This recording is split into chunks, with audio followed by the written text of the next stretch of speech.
This is a Channel 7 News Scene special report with our continuing coverage of the People's Temple story and the murder of Congressman Leo Ryan. Now with the latest details, Van Amberg and Marcia Brandwin. Good evening. Here's what's happening. We're interrupting our special broadcasting to bring you this special report, a News Scene news break on the People's Temple mass suicides in Guyana and the murder of Congressman Leo Ryan. I would mention to you now, tonight's movie will run in its entirety immediately following this special report. I also have to warn you as we begin this special report that what you're about to see almost defies description, and some of you may not want to watch it. As soon as these pictures from Jonestown cleared our newsroom, everybody, even a lot of hardened news people, reacted in horror and disbelief. The word on everybody's lips was shades of Auschwitz. These are the first pictures out of Guyana on the incredible orgy of death that took place in the People's Temple Agricultural Mission at Jonestown. El 18 de noviembre de 1978, un rincón olvidado de la selva de Guyana se convierte en escenario de uno de los capítulos más oscuros de la historia contemporánea de Estados Unidos. En Jonestown, más de 900 personas, hombres, mujeres, niños, mueren por envenenamiento masivo. No fue un desastre natural, ni un acto de guerra. Fue fe, obediencia, fue control absoluto. Este es el caso de Jim Jones, la masacre de Jonestown.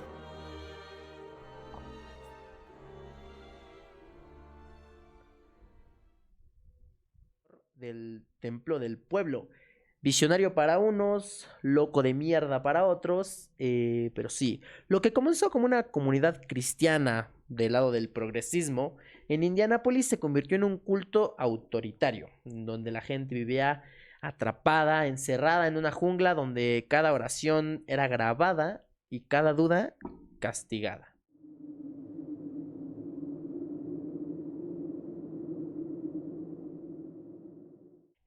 James Warren Jones nació el 13 de mayo de 1931 en Crete, Indiana, Estados Unidos, obviamente. Fue hijo de un veterano de guerra mutilado por la Segunda Guerra Mundial. Emocionalmente estaba por la mierda del señor. Y su madre era una señora ausente, pero a la vez una persona dominante. Desde pequeño, Jim fue un niño raro, era un niño rarete por ahí. Le gustaba predicarle a los animales muertos y organizaba funerales para las mascotas del vecindario. Él no tenía amigos, pero tenía algo muy curioso. Y es que tenía control absoluto de todo lo que pasaba en su alrededor. En sus propias palabras, nunca sintió amor. Yo era la escoria del vecindario. Esa sensación de exclusión alimentó su obsesión. Ser el centro, ser adorado, ser obedecido. ¿Vale? Entonces, él desde muy chiquito se sintió atraído por el fervor pentecostal, que en palabras simples es una fe inmensa y muy enfocada a la experiencia personal. La teatralidad, el poder de controlar masas a través de la emoción. Él iba de iglesia en iglesia probando doctrinas, hasta que entendió lo que buscaba. Él no quería una fe, quería una plataforma, algo donde podía manipular las cosas a control puro. Él creció con esta idea de que una sola persona tenía la capacidad de poder controlar a placer, a voluntad propia, un chingo de gente. Era control absoluto sobre el mundo. Y con esa idea creció Jim Jones. Entonces, creció con esa idea de yo quiero ser ese cabrón, quiero ser ese, yo quiero ser ese. Después de coquetear con múltiples iglesias y desencantarse de cada una de ellas por el racismo, la hipocresía, la falta de acción social, Jim Jones tomó una decisión. Si el sistema ya estaba podrido, él iba a construir el suyo propio. Así es como en 1954 nace la Iglesia de la Unidad Comunitaria, su primer intento formal de establecer un espacio donde pudiera predicar su propia visión. Una mezcla un tanto envenenada de lo que era el cristianismo, el marxismo y un control total, ¿vale? Un año después de fundar esta iglesia, en 1955, rebautizó el proyecto, es decir, le cambió el nombre a Templo del Pueblo, Iglesia del Evangelio Completo. Un nombre largo, sí, pero dentro de él escondió una ambición de poder absoluto, ¿vale? Lo que vendía era algo innovador para la época. Igualdad, vendía justicia, amor al prójimo, pero lo que construía muy detrás era una pirámide con el que pensaba llegar a la cima. El templo rápidamente, por todo lo que ya les conté que era algo innovador en su momento, comenzó a ganar notoriedad. Al principio, pues por muy buenas razones, ¿no? Jones permitía a fieles negros, blancos, latinos en un mismo lugar, algo que en los 50 era algo de, güey, eres básicamente lo mejor que existió en el mundo. Entonces, y él lo sabía, él era consciente de todo esto. Entonces, en plena segregación, él era casi un revolucionario. Era básicamente la salvación, el profeta, ¿no? Pero su lucha social no era más que una simple fachada. Lo que realmente estaba cultivando era una red de lealtad ciega. Una estructura en donde su palabra fuera la única ley. Donde todo lo que hiciera y dijera fuera la única realidad. Así es como en 1960 el templo se afilia, es decir, se agrega a los discípulos de Cristo, otra iglesia muy cerca de ahí, que es era una denominación cristiana reconocida. Esto, al unirse, le da un respaldo institucional, le da dinero y lo más importante, le da legitimidad, porque no es lo mismo ser una iglesia independiente que manda un mensaje nuevo hacia el mundo a algo que ya está establecido. O sea, es como si, no sé, de repente Xiaomi se anidara a Samsung, ya Xiaomi cobra poder porque está anidada a Samsung, ¿sabes? Que ya tiene prestigio, está posicionada, es básicamente lo mismo, más para que se entienda, básicamente. Después de anidarse a esta otra iglesia, ya fue considerado como un líder religioso. Tenía un permiso para guiar almas y manipularlas a su antojo y conveniencia, ¿vale? Entonces, así es como nos pasamos a la siguiente parte.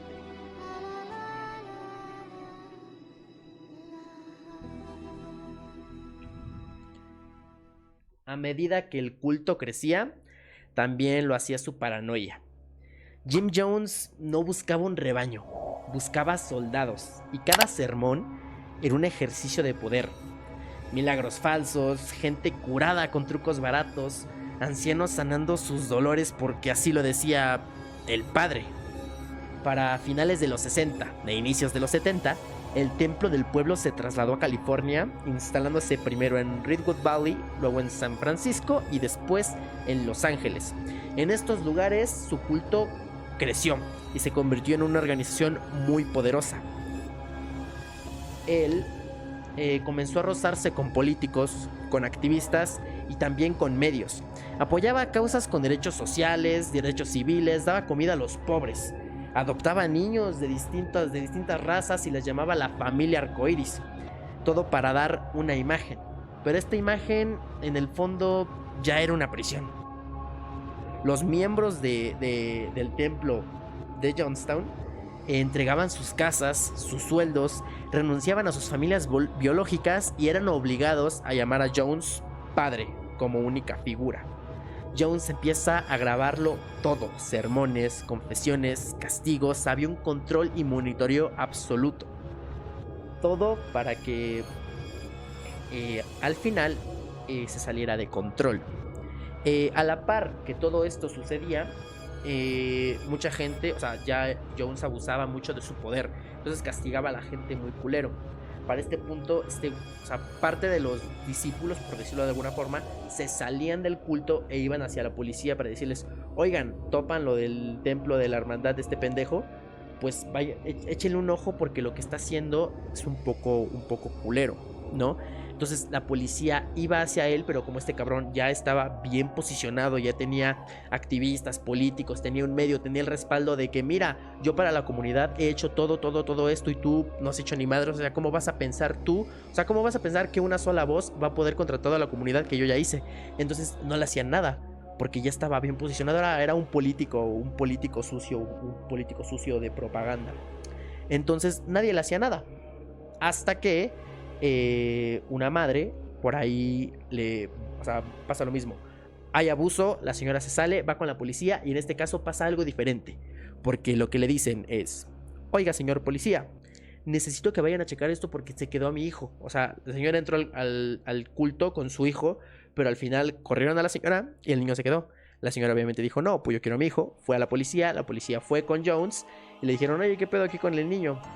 No, pues estamos bien, la señora no lo cuidaba, yo lo estoy cuidando, ve todo el imperio que he hecho a puro amor y cariño hacia la gente. Entonces, Jones obviamente se negaba rotundamente a entregar al niño. Pero la policía obviamente pues no le creía nada, empezaron investigaciones y salieron cosas ahí un poco turbias. A Jones no se le ocurrió otra mejor idea que irse para la retra chingada, ¿vale? Entonces, Jones cada vez estaba más paranoico, veía enemigos en todas partes. La CIA, el FBI, la prensa, las iglesias, todo se convirtió en una amenaza para él. Entonces, como ya les dije, decidió lo impensable, fugarse. No se le ocurrió una mejor idea que irse para la chingada. Huye del país con más de 1000 seguidores hacia Guyana, un país pequeño entre Guatemala y Venezuela, si no me equivoco. Creo que sí estoy bien, no me hagan mucho caso, pero Sudamérica, ¿vale? Creo que sí está entre Guatemala y Venezuela, ¿vale? Él huye del país con sus 1000 seguidores hacia Guyana, un país pequeño y pobre, ubicado por ahí entre el noreste de Venezuela. Ahí tenía un terreno comprado desde antes bajo la excusa de fundar una comunidad autosuficiente. Ahora, para esto no se piensen que Jones era millonario. Yo les dije que obligaba a todos sus discípulos a entregar sus casas y todo el dinero que tenían a Jones y hacerlo como su única figura y hacerlo a él ver como un padre. Entonces, con todo ese dinero, compró un terreno, hijo de su pinche madre, en Guyana, empezó a construir el pinche pueblo y ya cuando vio que todo estaba valiendo verga, se fugaron todos para allá, ¿vale? Entonces, ahí en ese lugar, en Guyana, nace lo que se conoce como Jonestown, una comunidad en medio de la nada, sin ley, sin prensa, sin testigos, ¿vale? Ahí el templo del pueblo construye casas con techos de zinc y con un pabellón principal, una torre de altavoces por donde la voz de Jones sonaba día y noche. No había escape, solo selva, soldados armados y la voz de papá. ¿Vale? Dentro de Jonestown, ya de la comunidad establecida dentro de Guyana, lo que alguna vez prometió ser un paraíso anticapitalista, una tierra de igualdad racial, de cooperación, se convirtió en una trampa mortal, donde el amor se convirtió en obediencia y la obediencia en sumisión. Él abusaba totalmente de su poder, el poder que ya había otorgado desde Indianápolis lo vino a trasladar directamente hasta acá. Entonces, Jonestown no fue un hogar, fue una prisión al aire libre.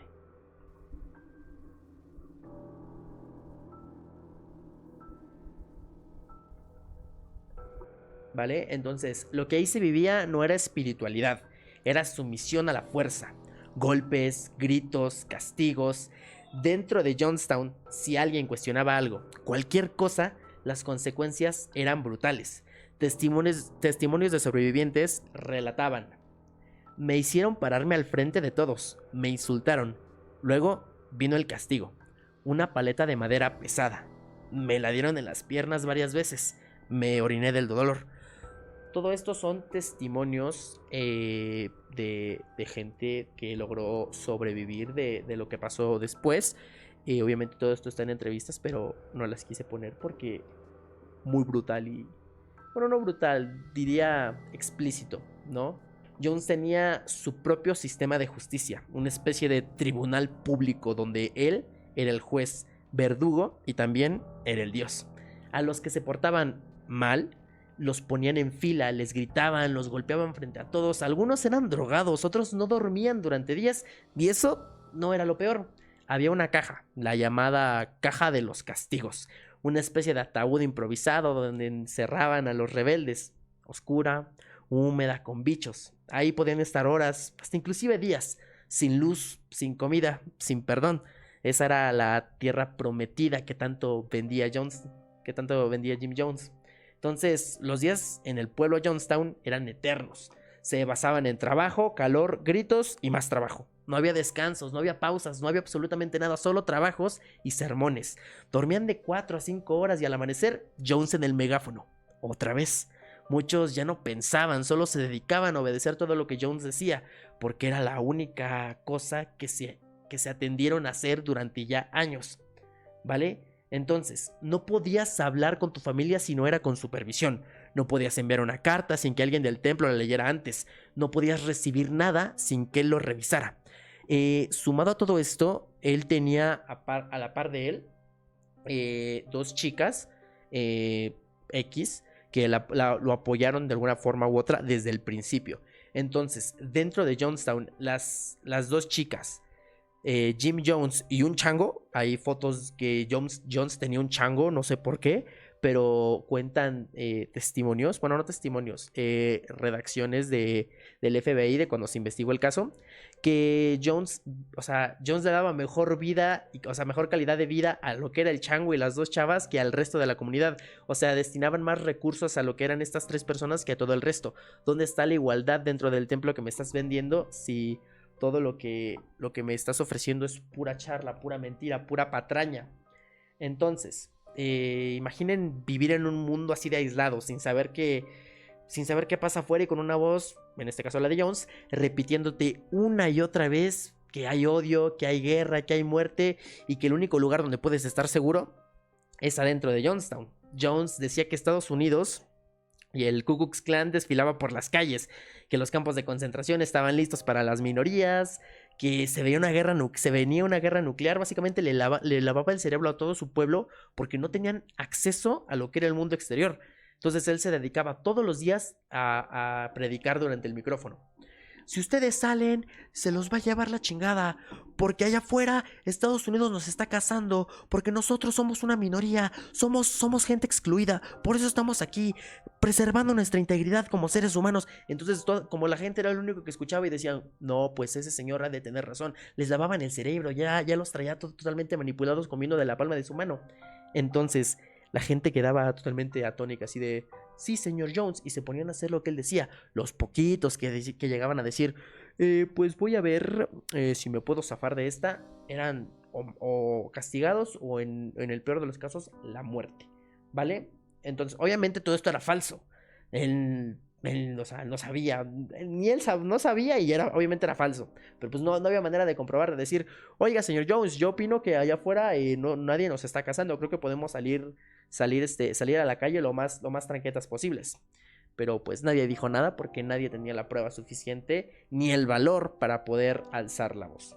Entonces llegaron los ensayos, las llamadas noches blancas, ¿vale? Una noche Jones ordenó formar filas, repartió vasos con una bebida morada. Les dijo que estaba envenenada y que era momento de sacrificarse, que Estados Unidos había venido a por ellos y que era momento de irse. La gente lloraba, gritaba, se abrazaban y así tomaban el vaso y esperaban la muerte, obviamente. Pasaban minutos, nadie moría y de repente Jones reía. Era solo una prueba de lealtad, para saber quién era apto para poder irse con él cuando el momento llegara. Pero esto no era una broma, era un entrenamiento. Los estaba entrenando para morir. ¿Para qué?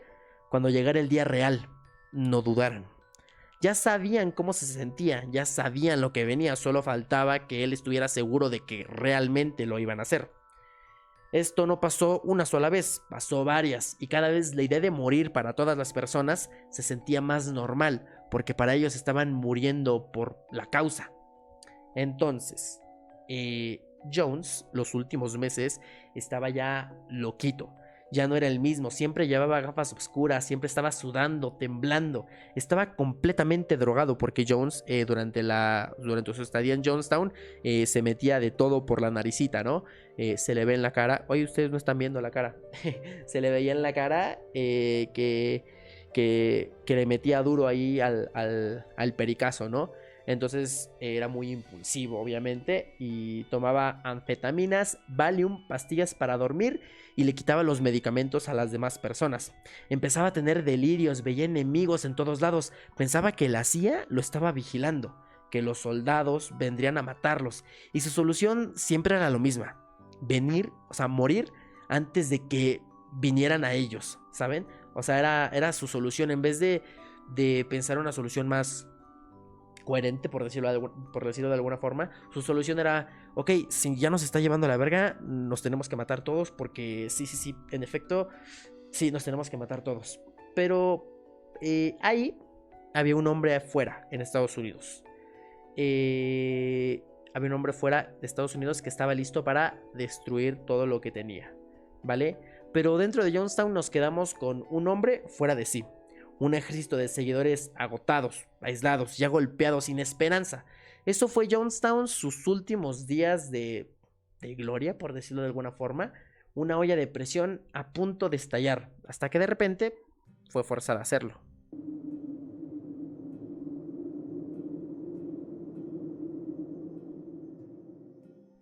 El personaje que ven en pantalla es Leo Ryan. Entonces, el principio del fin no llegó con gritos.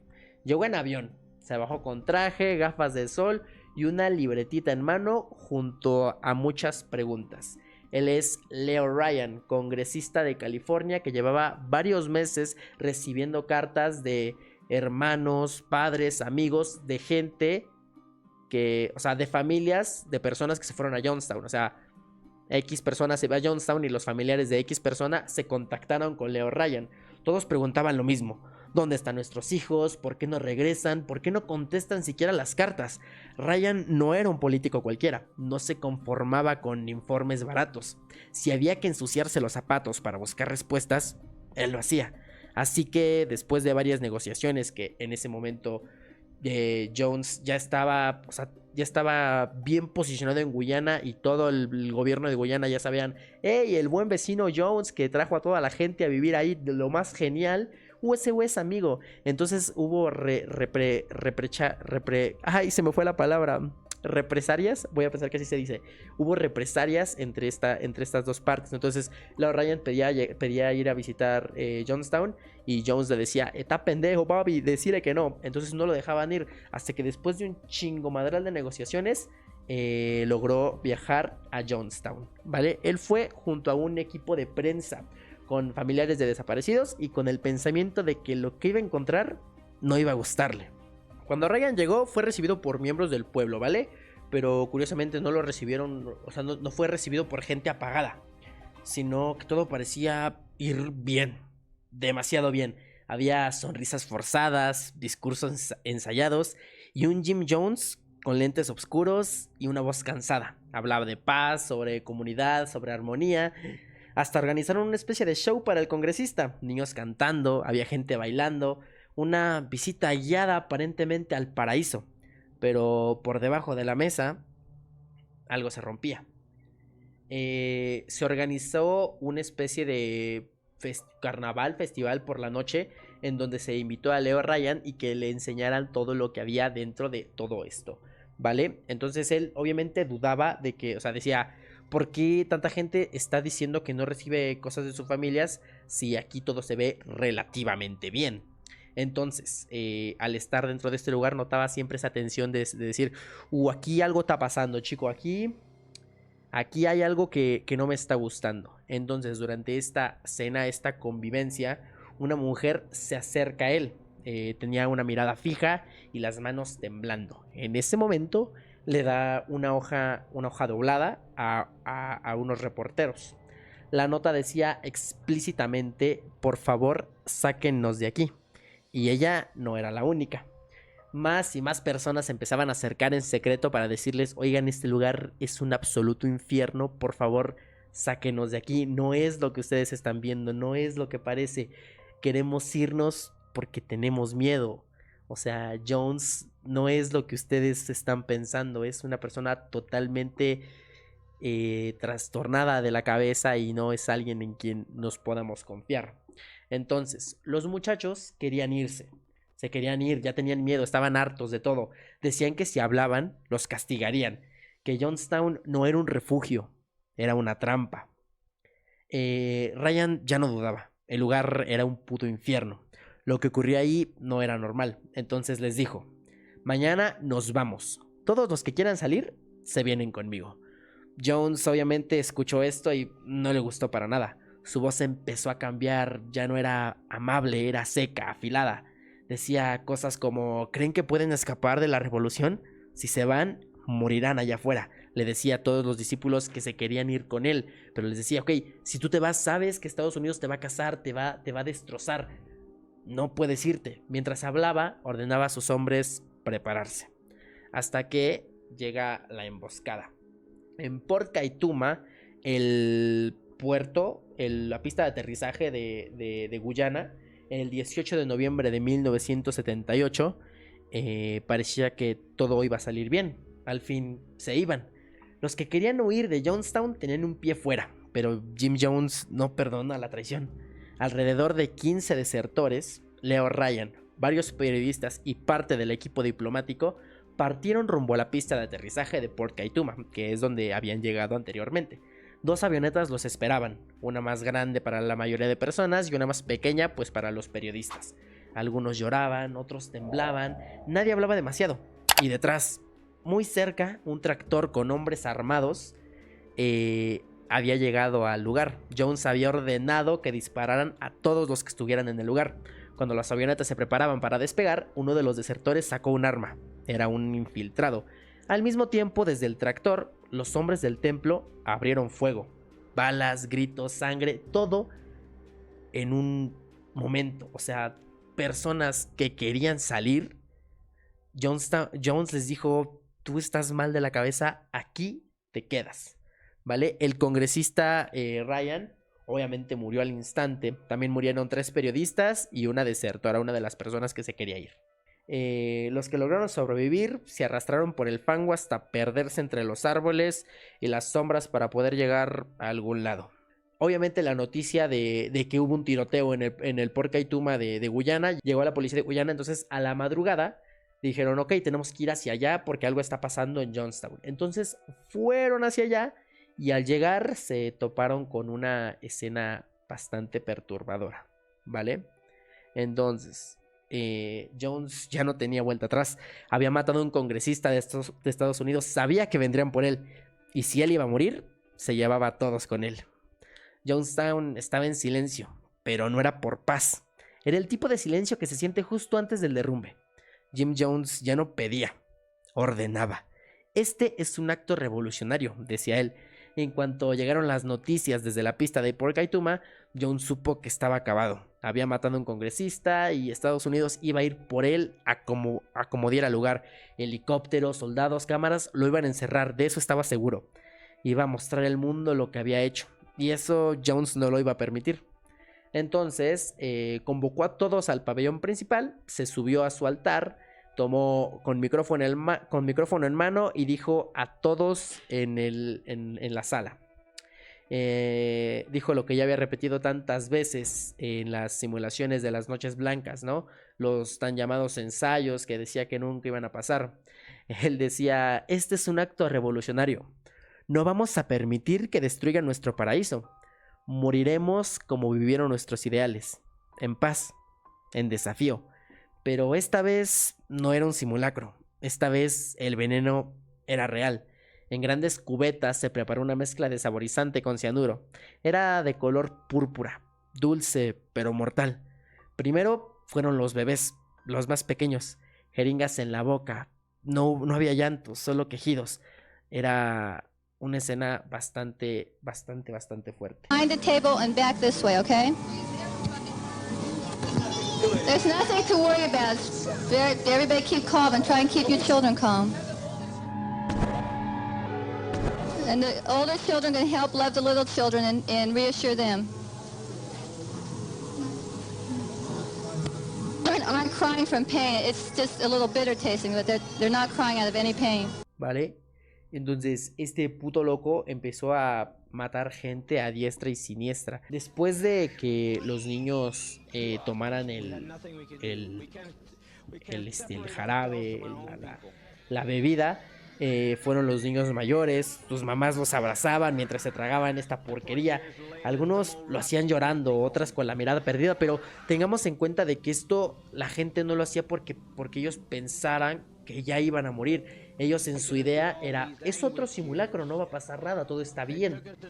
Pero no, o sea, esto era de verdad y nadie lo sabía. Ese es el detalle que te deja así de, ok, ellos no querían morir, ellos pensaban que era un simulacro más y que después de eso no iba a pasar nada, pero en el momento en el que vieron que los niños dejaban de respirar, de que el oxígeno entrara a su sangre, supieron que no había vuelta atrás, porque el pabellón estaba totalmente rodeado de policías, entonces sabían que ya no había nada por hacer. Después de eso fueron los adultos, uno por uno, fila tras fila, guardias armados observaban desde los costados. No era voluntario, no había libertad, era un matadero con himnos religiosos de fondo. Entonces, It's hard only at first. Only at first is it hard. It's hard only at first. Living, you're looking at death. It only looks. Living is much more difficult. Raising up every morning and not knowing what's going to be the night's bringing. It's much more difficult. It's much more difficult. I just want to say something to everyone that I see that is standing around and crying. This is nothing to cry about. This is something we should all rejoice about. We should be happy about this. They always told us that we should cry when you're coming into this world. Well, when we're living it peaceful, I think we should be happy about this. I was just thinking about Jim Jones. He just has suffered and suffered and suffered. He is the only God, and he don't even have a chance to enjoy himself here. And I wanted to say one more thing. This is one thing I want to say. That few that's gone, it's many more here.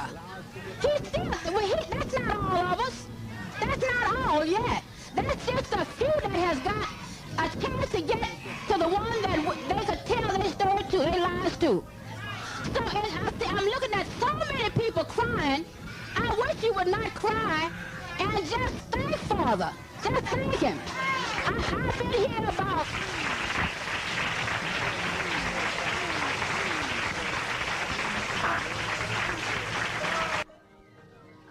¿vale? La voz que escucharon era, o sea, la segunda voz era de una de las dos mujeres que les decía que estaba a la par de él, apoyándolo en todo momento. O sea, entender que estas personas alentaban a todo mundo y les decían, dale gracias, de que gracias a papá, tú hoy vas a ser libre y vas a ser liberado. O sea, ya los traían tan lavados del cerebro que decirles que iban a morir ya era algo tan natural, o sea, lo tenían tan adoctrinado ellos mismos que era como, bro, ya sabes que te toca, ya sabías que lo ibas a hacer, hazlo por papá y dale las gracias porque al fin vas a poder ser libre. O sea, tener ese pensamiento ya tan lavado para ese punto era algo que pues sí está muy culero. Obviamente no todos querían, ¿verdad? Algunos intentaron escapar, algunos se negaron, entonces les dispararon, eran inyectados a la fuerza o hasta eran estrangulados. Había gritos, pero no eran gritos de histeria, eran gritos que sabían que no había salvación. Unos pocos lograron esconderse en la selva, se metieron debajo de las camas, se tiraron al suelo y fingieron estar muertos. Vieron cómo el veneno poco a poco hacía efecto en las demás personas, cómo los cuerpos se doblaban y convulsionaban y de repente caían. Esto no fue un suicidio masivo, fue un asesinato disfrazado de martirio, una ejecución lenta con aplausos de fondo. Horas después, Jim Jones fue hallado muerto en el mismo pabellón, pero aquí está lo curioso, él no fue hallado muerto por envenenamiento, sino por un disparo. O sea, tanto predicaba el ser libres, el decir, seamos todos libres, hijos míos, y vayámonos tomando todos juntos este brebaje. Y al final probablemente vio cómo sufrían todos sus discípulos y él dijo, no, ni loco.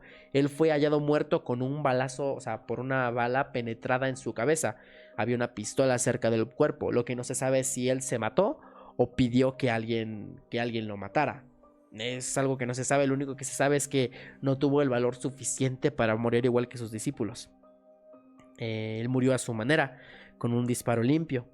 Entonces, cuando los cuerpos fueron encontrados, cuando llegaron todos los militares de Guyana por el incidente del tiroteo en el aeropuerto, O sea, los militares fueron por el tiroteo en el aeropuerto.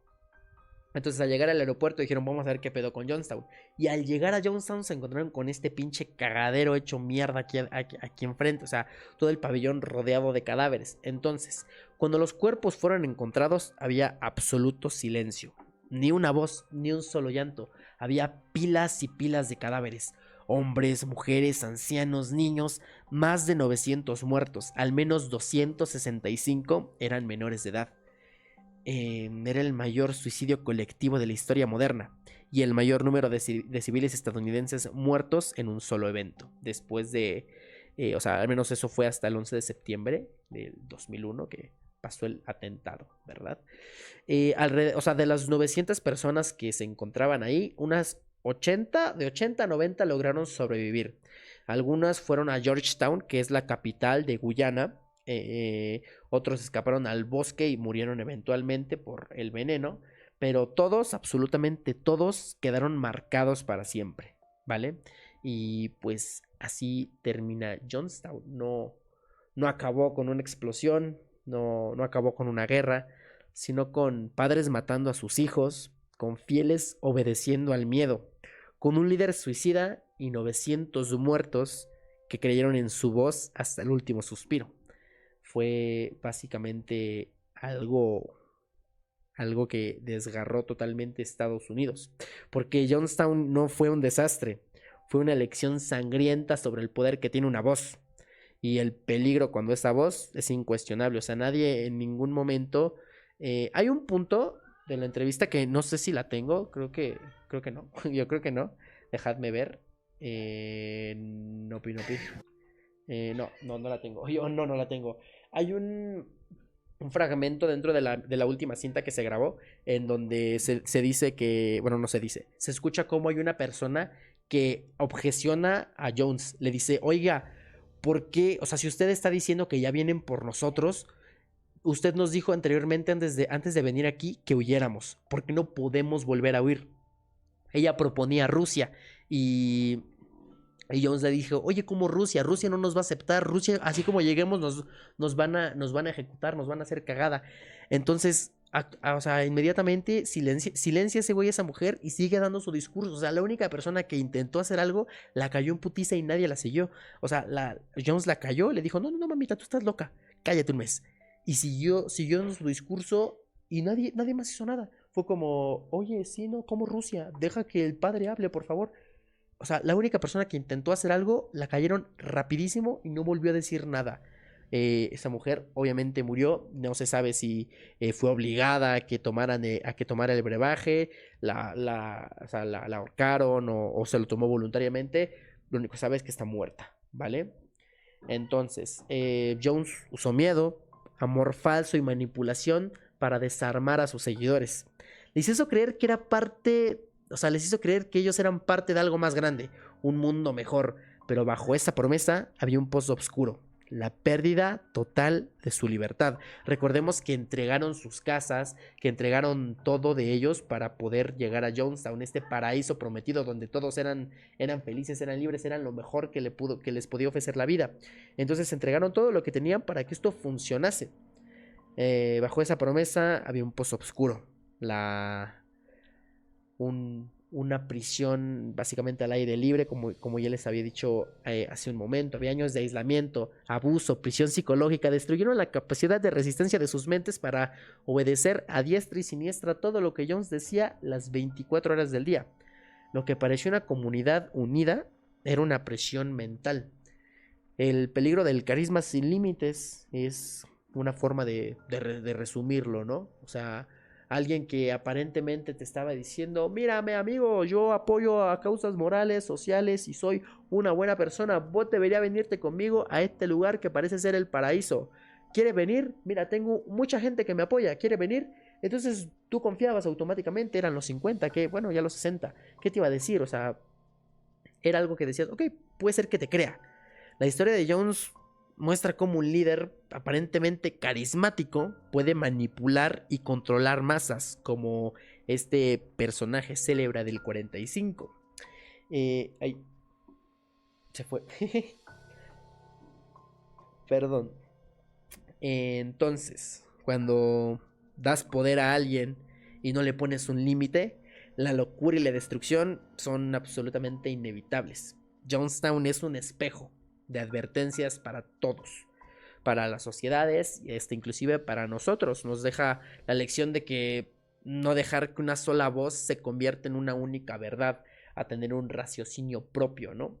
La masacre obviamente sacudió el mundo, cambió cómo vemos los cultos, los nuevos movimientos religiosos. Desde ese momento no se ve la iglesia como la forma en la que se veía antes, como una doctrina súper rígida, súper fiel, súper correcta. O sea, no, después de esto la cosa se disparó de una forma muy cabrona.